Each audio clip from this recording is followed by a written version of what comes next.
A mobilização está forte.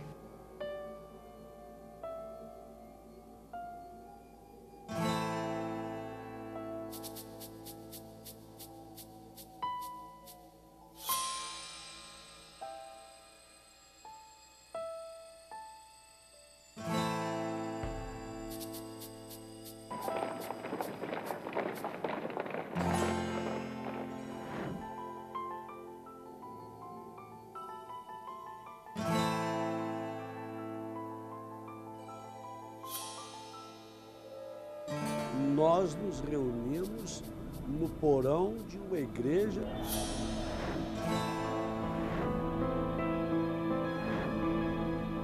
Não podia se manifestar, não podia ter reunião. Perigo todo mundo corre.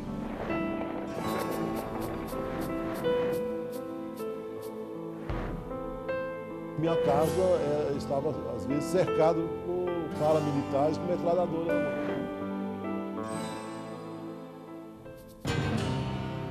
4 anos depois de tomar o poder, a ditadura militar caça sindicalistas da oposição e reprime qualquer tentativa de protesto. O governo constrói sua força à base da repressão e tortura. Vários atos e mudanças na Constituição limitam estudantes, caçam direitos políticos, censuram artistas e jornalistas e sufocam o movimento sindical. Nós temos que manter a mobilização dentro das fábricas e uma das formas que nós vimos seria aguentar na base da ocupação. Ocupar e deixar eles invadir. Deram ultimato para sair, o pessoal da Cobrada disse que não saía, né? E aí eles invadiram. Eles derrubaram os portões, estavam com correntes, soldados, invadiram com cavalaria, tropa de choque. O pessoal desligou as luzes da fábrica e aí tiveram que reprimir na escuridão. Depois foi prisão. Osasco virou praça de guerra, ninguém entrava e saía de Osasco sem ser revistado. A dura repressão às greves de 68 sufoca os líderes sindicais ligados aos trabalhadores. Começam as intervenções nos sindicatos e cassações de líderes. A ditadura fez com que trabalhou para levar o sindicalismo à inação, o seu sindicato não ser representativo dos trabalhadores. E não tinha margem de negociação, margem de mobilização e de pressão para obter algo mais. A gente sabia que a inflação era muito maior, a gente sabia, bom, era a lei do arroxo. Eu, na época, lia Gazeta Esportiva e Tio Patinhas. E para mim, todo esse pessoal era tudo bandido. Essa era a informação que eu tinha e era assim que eu imaginava. Aí instalou-se vários interventores em vários sindicatos, em várias federações, confederações, e estabeleceu-se, então, um sindicalismo de colaboração com o governo.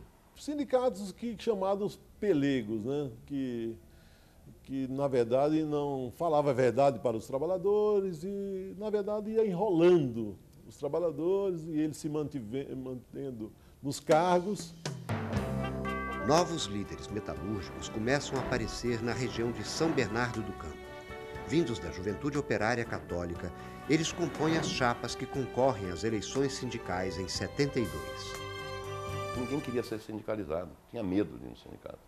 O sindicato era visto assim como uma coisa de comunista, era muito confuso. Uma das slogans da ditadura que ela trabalhava de que o Brasil, antes de 64, era bagunça, que greve era uma coisa de bagunceiro, que os operários eram utilizados pelos partidos comunistas e que você então tem uma militância no sindicato, você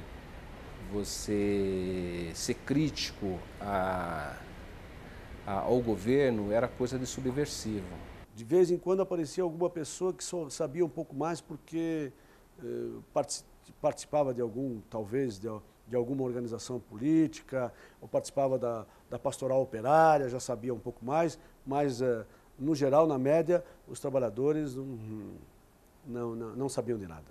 Participar do sindicato como diretoria, num sindicato que não mexia com as estruturas, ia levando, dava assistência médica, odontológica, etc., e ia levando o sindicato dessa maneira. O sindicato era referência para corte de cabelo. O assistencialismo foi aquilo que chamou os trabalhadores para o sindicato. Muita gente condenava o assistencialismo, não é? Todos nós até condenavam, mas o assistencialismo, o sindicato passou a dar remédio, o sindicato passou a ter colônia de férias, o sindicato passou a ter médicos. Eu fui para o sindicato porque achava que o sindicato era um clube. É tanto que eu fiquei sócio do sindicato em 77 e só fui a uma assembleia um ano depois. Entre 1970 e 74, o investimento do Estado em grandes obras vitamina a economia recém-aberta ao capital externo. As vagas sobram nas metalúrgicas graças à escassa mão de obra qualificada. É o pleno emprego do milagre econômico gerado pelo alto endividamento externo. Líderes sindicais descobrem que precisam esclarecer melhor a comunidade.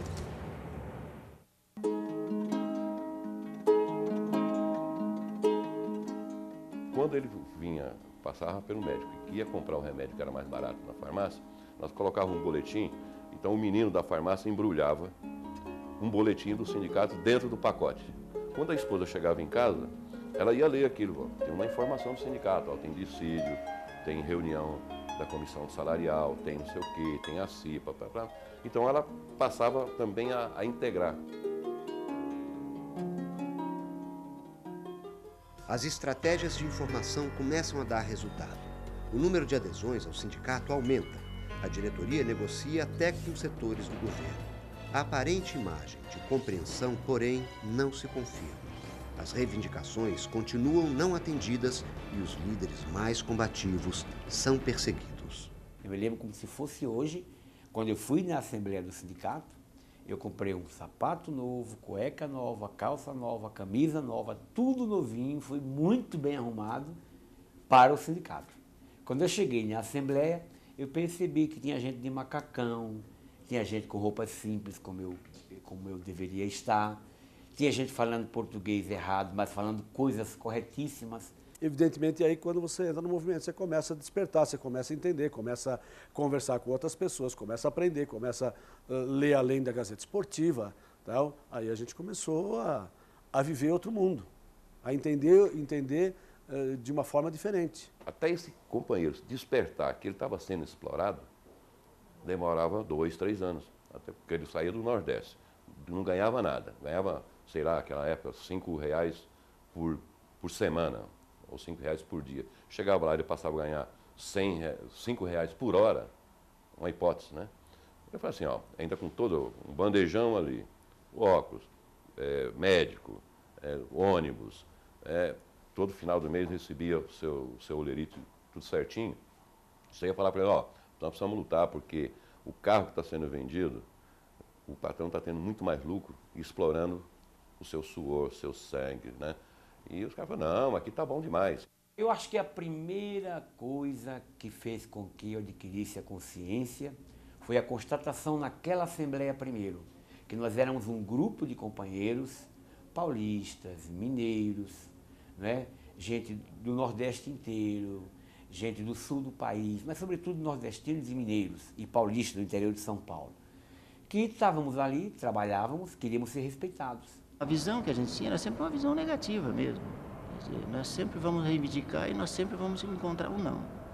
Se a gente não partir para uma luta mais forte, alguma coisa mais consistente, para que eles vejam que a gente também tem força, né? A gente também tem que temos direitos, sim. Nós buscávamos um melhor salário, uma melhor condições de trabalho dentro da empresa, tá? E uma menos horas extras, né? Porque era muito massacrante a quantidade de hora extra que existia na época. Então eu achei interessante, né, discutir e começar a participar e ver que a gente estava sendo assim massacrado, né? E o salário também era uma merreca, ganhava muito pouco. Então eu me interessei pelo assunto e comecei a participar.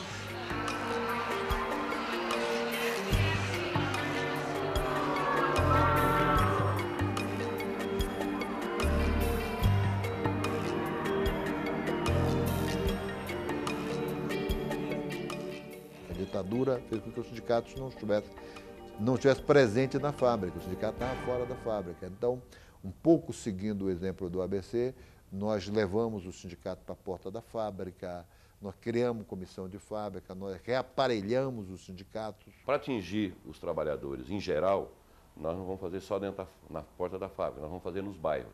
Então nós íamos para os bairros. Sabia, lá morava metalúrgico, químico, borracheiro, desempregado. As gerações de trabalhadores dentro das fábricas mudaram. Não era mais a geração, aqueles operários, aqueles trabalhadores que antes de 64 fizeram o movimento grevista. Nós éramos uma nova geração. O governo federal passa a perseguir líderes sindicais para proteger os interesses das grandes empresas. As empresas colaboravam com o governo e o governo colaborava com a empresa e amordaçava os sindicatos. Essa era a história que nós vivemos há um bom tempo. Naquela época, a polícia praticamente era subordinada aos departamentos pessoais das empresas, não é? Era coronel, era general, capitão, mas normalmente alta patente, que era que fazia a segurança da empresa. Ela seria o SNI avançado. Como nós vivíamos numa ditadura, não podíamos fazer absolutamente nada. Se fôssemos à porta de uma fábrica fazer uma panfletagem da convocação de uma assembleia, poderíamos ser presos. Quando a diretoria do sindicato ia para o porta da fábrica fazer uma assembleia, conversar com os trabalhadores, então as empresas fotografavam, filmavam, né? Então, para o pessoal que estava ali parado. Então, as pessoas tinham medo de ficar de frente do sindicato para não ser fotografado e entrar na famosa lista negra. Nos bairros operários, grupos de igreja liderados por padres da Ação Católica assumem papel fundamental na conscientização das bases de trabalhadores. A pastoral operária, ela iniciou-se aqui por volta do ano de 1976. Éramos mais jovens, estava entusiasmado com a dinâmica da comunidade eclesial de base. Ela passou a ser uma comunidade eclesial, né? Era eclesial de base, porque a eclesial, evangelho, e a base, ela era a fé, a prática, a luta. O pessoal do poder aí tinha rádio, televisão, né, jornais, revistas, para informar as pessoas da forma que eles queriam que fossem informadas. E a gente discutindo a problemática do país, tanto política como social e econômica, e aí foram se agregando os novos membros e conseguimos organizar uma pastoral operária. Existia vários movimentos para que não deixasse a bola cair e a gente continuasse mantendo o movimento de pé. Quando a gente se envolvia com muita gente, a gente se sentia muito fortes, né? A gente sentia assim aquela força muito grande. Sozinho talvez a gente até temia, né?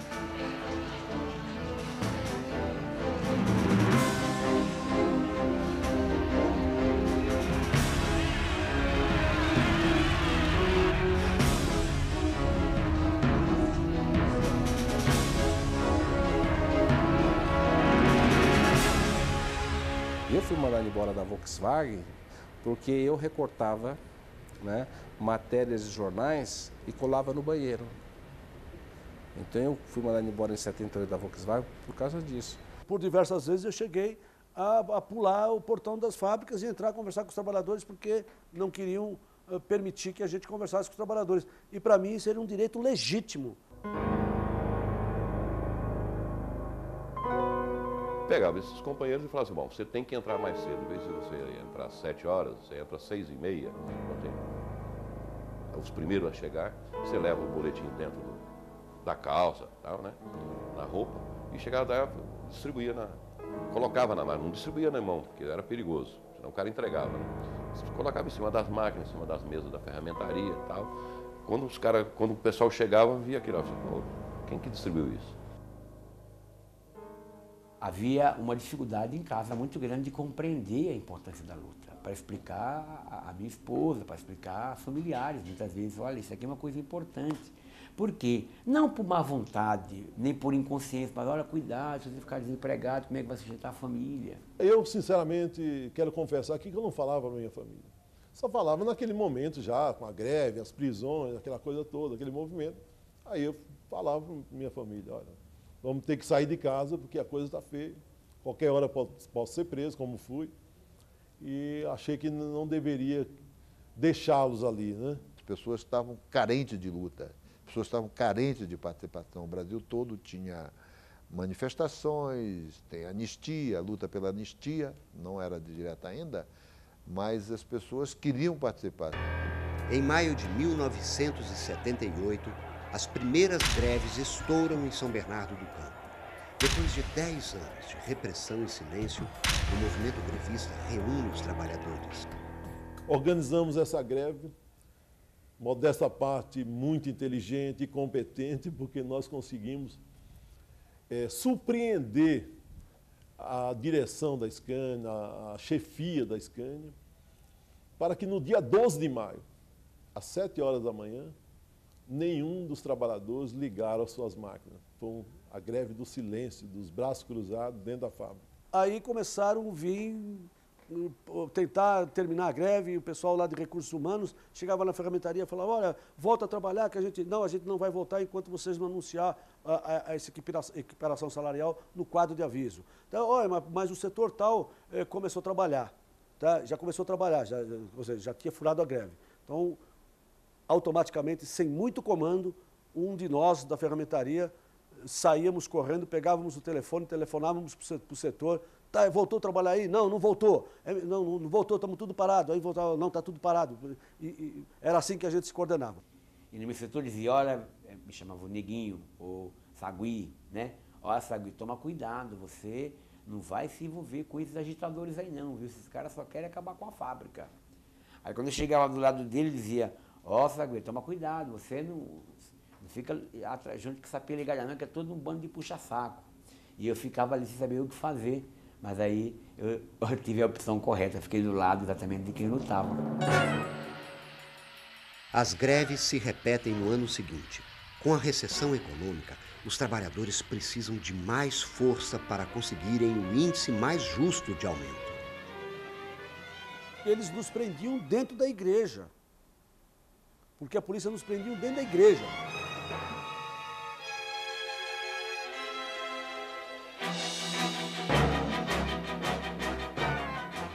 Que a polícia tentava impedir passeatas que nós queríamos fazer. Fecharam o estádio da Vila Euclides para que nós não pudéssemos nos reunir. Não tinha nada de proteger as empresas, o patrimônio das empresas. Tá? Era impedir que nós pudéssemos nos organizar.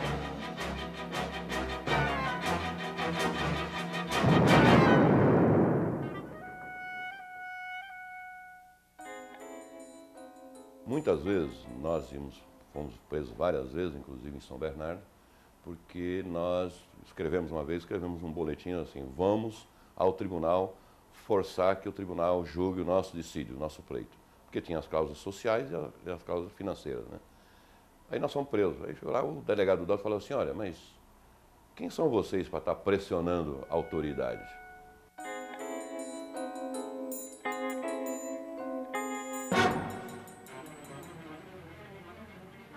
Eu fui preso, quando me pegaram, jogaram dentro do camburão e ficaram andando na cidade, fazia cura para lá e para cá, eu falei, pô, será que estão me levando?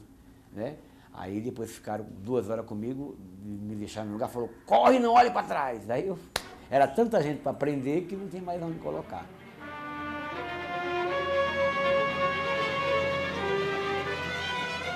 Muitas vezes o estádio de Vila Euclides lotado, aí o Lula lá e a repressão, os caras passavam por cima da gente com um helicóptero, apontando arma, a cavalaria, aqueles caras com brucutu.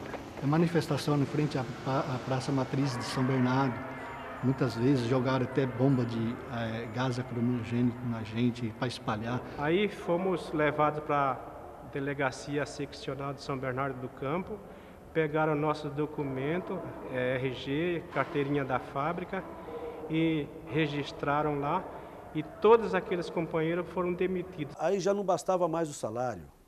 Aí já se tratava de democracia, aí já se tratava de direito, A nossa luta nós fazíamos com os recursos que eram do fundo de greve, da contribuição dos trabalhadores e das pessoas que queriam democracia no país. As esposas dos trabalhadores e muita gente colaborando vinha aqui para a Igreja Matriz organizar, fichar os trabalhadores, ver quem realmente precisava. Nós pagávamos algumas contas de luz, de água e tal, para a pessoa poder sobreviver. Fora isso, a sociedade organizada também mandou muito alimento. Esse ponto, por exemplo, aqui, que é hoje o estacionamento da igreja, se tornou o grande armazém dos trabalhadores para distribuir alimentação. Aqui não cabia de gente, era muito alimento, muita gente. Em 1980, a greve pelo aumento anual é mais organizada. Um grupo de greve com 16 líderes comanda as bases. Um grupo de comando intermediário e as comissões de salário e mobilização somavam mais de 400 trabalhadores envolvidos na organização da greve. Que ninguém entrou, ninguém.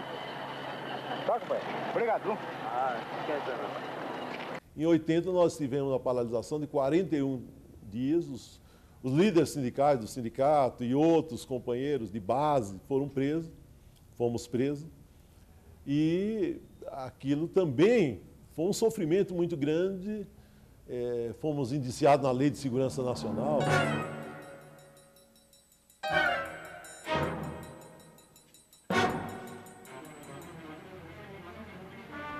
No 30º dia de greve, a maioria dos trabalhadores, 90%, voltaram ao trabalho. Com medo, porque ao passar 30 dias, poderiam ser demitidos por justa causa. Mas não queríamos voltar sem uma decisão coletiva, porque a diretoria estava presa. Não seria bom voltar de cabeça baixa, era voltar com uma decisão coletiva. Muitas demissões, prisões, né? Muita coisa de ruim já tinha acontecido. Então, nosso objetivo é esse, parceiro. Você entendeu? Se você quiser ir trabalhar, fica na tua consciência. Agora, nós estamos pedindo. Mas aquele movimento contribuiu muito para o amadurecimento do movimento de luta pela democracia, não só a luta sindical, mas a luta pela redemocratização do país.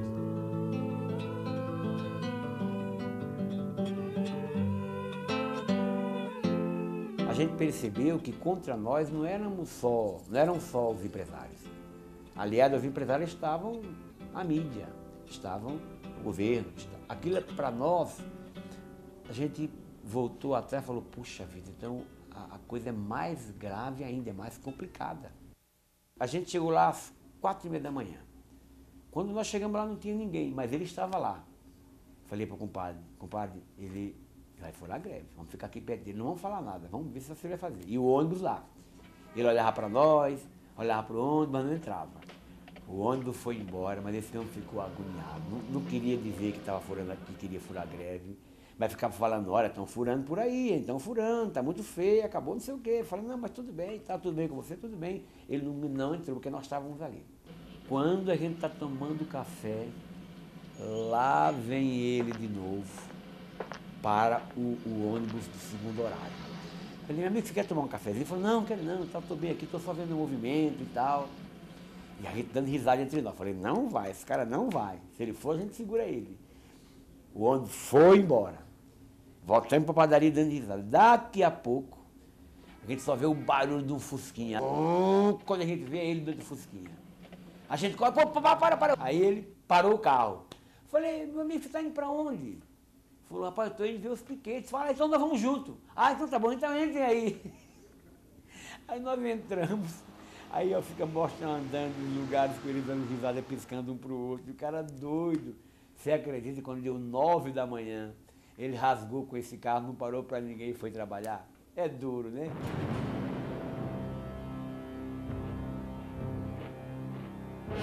A repressão aos movimentos e piquetes aumenta. Os trabalhadores fazem assembleia na frente da matriz de São Bernardo do Campo. Dentro da igreja, tumulto com bombas de gás. A polícia usa força para evitar que mais trabalhadores se unam à greve. Muita gente ia trabalhar de carro, então nós tínhamos que encontrar um jeito de parar os carros, né? Aí, então, o cara arrumou uma morsa, aí tortava o prego, que é o tal do Miguelito, né? Você torce um prego, assim, ponta, e você joga no chão, ele, de todo jeito que você jogar, ele fica com a ponta para cima. Bate no pneu, fura. Que quando a polícia vinha, o pessoal jogava o Miguelito na frente do carro da polícia, a polícia passava, furava o pneu, enquanto eles perdiam tempo trocando o pneu, tá, a gente corria e não conseguiam pegar nenhum de nós, né? Aqui, por exemplo, foi palco de muita luta. Em determinado momento, um dia eu estava ali parado com um amigo falando sobre o movimento na fábrica e a polícia começou a jogar bomba de gás lacrimogêneo, começou a bater nos trabalhadores. Nós subimos no banheiro da igreja, essa grade era lá em cima, e aí nós subimos e a grade caiu por cima da gente e a polícia não parava de bater. Saiu muito trabalhador machucado daqui naquele momento. Foi uma parte da nossa luta nessa igreja. Nós falávamos para o pessoal da tropa de choque, nós não somos bandido. Nós não somos bandido. Vocês têm muitos parentes aqui entre nós temos parentes entre vocês. As nossas mulheres saíram em marcha também.